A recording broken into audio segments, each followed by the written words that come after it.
Yo, what up? So today's a pretty long chunk, Exodus 24 through 31, but it's got some cool shit and I think some really interesting stuff to think about. So let's hit it.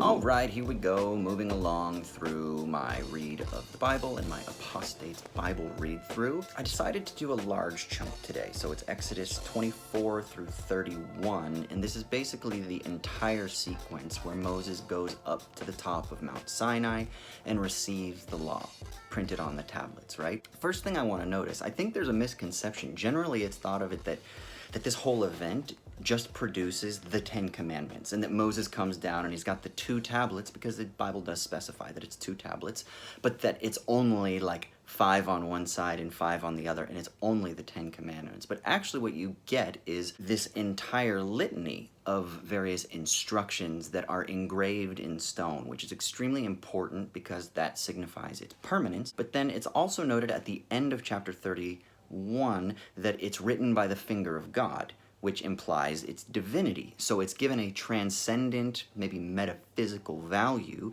and then it's also written in stone, which means it's permanent. And you'll see this repeated over and over and over again as these various requirements are being laid out for how the tabernacle is supposed to be built according to these very specific dimensions, what type of cloth is going to compose the priest's garments and things like that. It's also bookended by this statement where it says this is a statute of the Lord that will be in place forever and ever. So again, permanence and divinity is what's extremely important to understand in the articulation of the law. And it's more than just simply the 10 Commandments here. This is meant to signify the permanence and divine legitimation of not just the 10 Commandments, which is, yes, that, but also the dimensions of the tabernacle, the place where God will be met, and the people through whom God is met. And that's extremely important. So we've talked about this a few times, that there is this sort of legitimation, this establishment, if you will, of the Levitical priesthood. But in this section, you start to get a really explicit specification of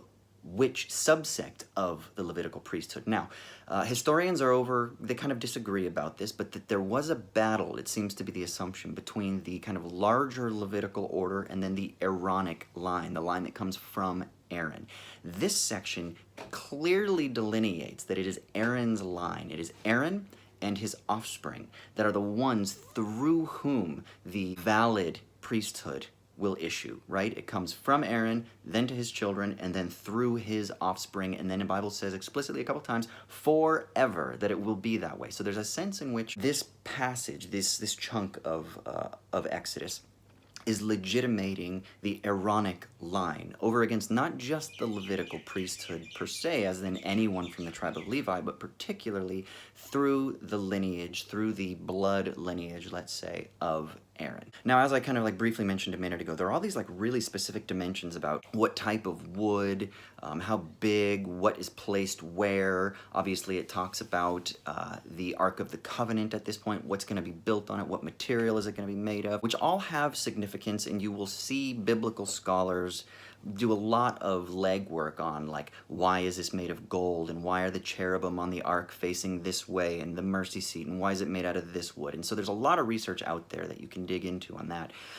I don't have time to really do that, and really it's not my expertise. I can only rely on, you know, kind of like reading the secondary sources, and then of course the primary source of the Bible itself. But what is very interesting to note is that the specificity of these dimensions and the specificity of these requirements is in place. And I think that there are a couple of ways that we can look at this. One way we can look at this is through a purely functionalist reading, a kind of cynical reading, which is that you have this power structure in place, the Levitical priesthood, the Aaronic line, that is seeking to somehow legitimate its own authority within this diasporic community who are under Babylonian captivity, or maybe under Second Temple Judaism with the establishment of Rabbinic Judaism.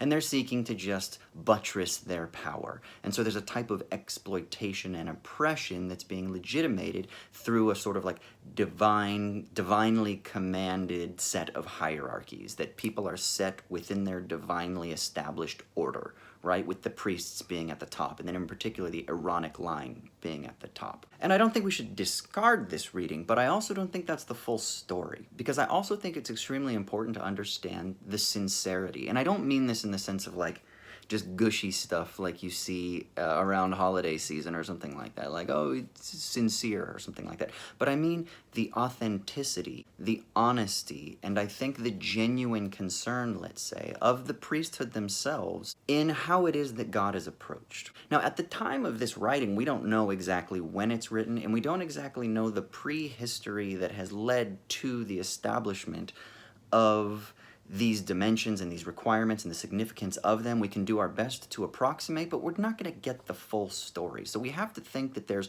probably hundreds, if not thousands of years of tradition that have led to a type of cumulative tradition that has valued these woods and these materials and these dimensions and things like that, that are what give meaning and value to the establishment of the tabernacle being made this way and the robes being made out of this cloth by these people, etc., etc. So we have to just kind of understand that there's probably a large historical, social, religio, theo-political set of conditions that are culminating at this point when this is written down. And part of that prehistory, of which we're not really privy to, is a genuine concern for how it is that we can approach this terrifying, awful God, how we can control nature, how we can mitigate the uncertainty, right? We talked about risk management a couple of weeks ago, how we can kind of use the algorithmic logic in order to deal with the uncertainties of famine and plague and bugs and all kinds of other things like that, right?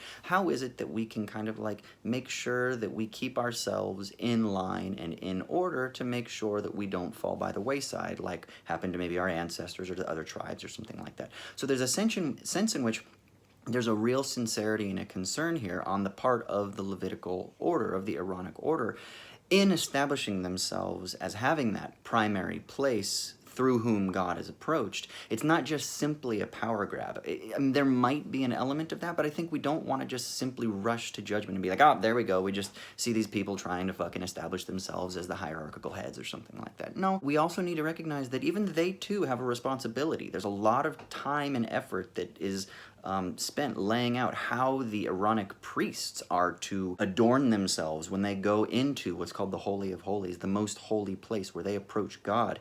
And, you know, it talks about how if you don't do this, and they're going to wear these certain things on their adornments so that you can actually hear them outside of the veil, so that in case, and they're attached to like a rope just in case they die, so that the other assistant priests, let's say, can pull them out, because if you do this wrong, God will kill you. So again, there's a responsibility that's laid, there's like a charge that's laid at the feet of the priests as well, of the high priests, of the most high priests, etc. And I think this is all based on this genuine concern that has been historically aggregated up to this time about what is the right way to approach God. And then, of course, you can't talk about this issue of mediation and how to approach God without then realizing that this is a type of foreshadowing from within the Christian tradition, at least, who retroactively reread all of this through the lens of Jesus. And I don't want to get too far into this because there are explicit references to this in the New Testament, in Paul's writings in particular, but elsewhere as well, about how Jesus kind of takes the role of the high priest.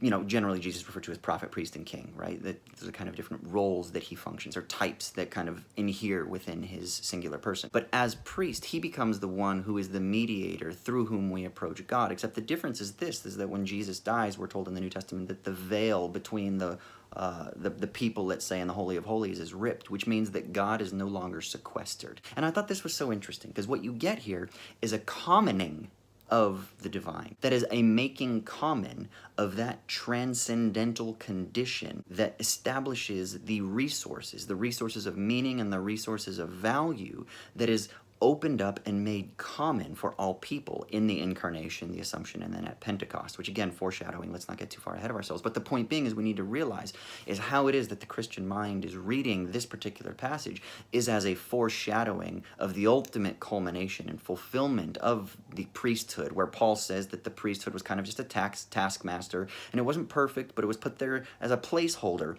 until the Messiah would come, who would fulfill all the obligations of the law, and then would kind of tear down, if you will, the need for a tabernacle. The tabernacle becomes commonized, let's say.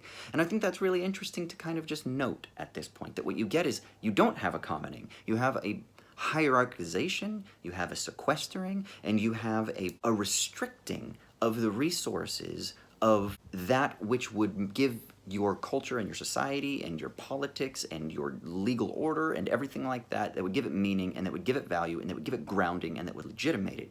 And it's all grounded through the Aaronic order, the Levitical order, through the priesthood, through the tabernacle, through the law as kind of given by God, the finger of God, inscribed into stone, permanence forever, and then of course bestowed to the priests who are the keepers of the law. Extremely important to understand this distinction, and that is part of the reason why Jesus, and while we'll see the prophets, Jeremiah, Ezekiel, etc., railing against the Levitical order for their tendency to sequester, for their tendency to restrict and not allow the commonality of the Abrahamic covenant that is meant to bless all nations from actually flowing forth and being realized in that way. And that's why both Ezekiel and Jeremiah talk about the future when the law would be written on our hearts, instead of it actually being written in these stone tablets that is hidden away in the Holy of Holies in the Ark of the Covenant, right? Again, something important to consider, this tension that's even in the Bible itself. A battle, let's say, between the Levitical priesthood, the Aaronic order,